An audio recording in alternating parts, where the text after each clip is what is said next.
যুবকের আমার মাওলারে ডাক দে, দুই ফোঁটা চোখের পানি ছাড়, আর গুনার কত স্মরণ করে ক্ষমা চাও।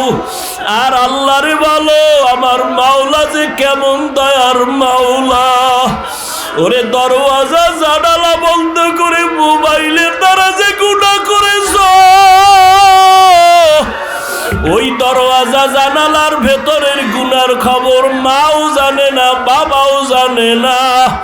ওরে আমার মাওলারে ফাঁকি দিতে পারো নাই রে বাবা।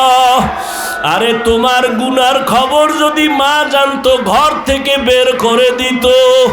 কিন্তু আমার মাওলা যে কেমন দয়ার মালিক, গুনাহ করছি দেখছেন, এরপরও ঘরের থেকে বের করে দেয় নাই, সম্মানের চেয়ার থেকে ফালাইয়া দেয় নাই। ও আল্লাহর বান্দারা, আজকে বাড়ি পাইছো, গাড়ি পাইছো, সন্তান, বিবি, পরিবার, ক্ষমতা সবই পাইলা, কিন্তু আজকে যেইগুলি পাইয়া পাগল, চিন্তা করে দেখছো এগুলি কিছুই তোমার আমার আপন না। ওরে আজরাইল আইসা যখন রুহু দইরা টান মারবে,